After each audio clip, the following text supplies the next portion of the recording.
Speaker recognizes Representative VanderWall. I'm sorry, Representative VanderWall. Thank you, Madam Speaker. I rise today in opposition to House Bill 4224, which would strip basic work expectations for those who receive Medicaid. At a time when businesses and our very own government institutions are suffering from critical worker shortage, it is really appropriate to be eliminating all expectations that those who receive assistance from Medicaid be gainfully employed and contribute to Michigan's dire need for workers? I don't think so. We need to be encouraging people to return to work instead of giving them incentives not to. The jobs are there, the needs are there, and the resources are there. There are also studies that suggest that work requirements can increase lifetime earnings for those who follow them close to $1 million per person, according to a study done by the Buckeye Institute. This is a huge amount for those on the margins.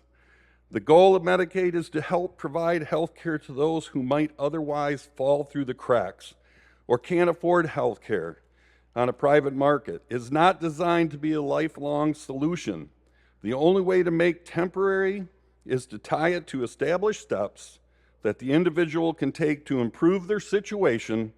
We require job interviews and other proactive steps as a condition for their unemployment. Why should Medicaid be any different? On top of that, work requirements are popular. According to a study done by Harvard, over 70% of Americans believe that work requirements are a positive thing.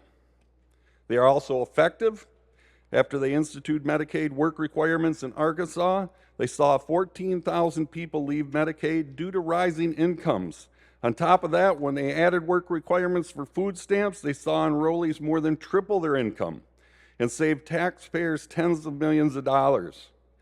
And for those who are worried about elderly or disabled, our current requirements would have allowed for very reasonable and generous exemptions. The only people who would be subject to these requirements then are only the people who don't have any excuse not to work.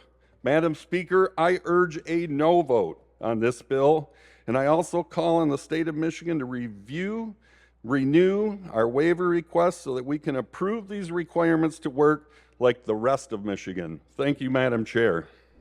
The clerk will close the board, tally display, and announce the vote.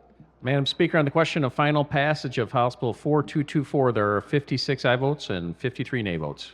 A majority of the members elected and serving having voted therefore, the bill is passed.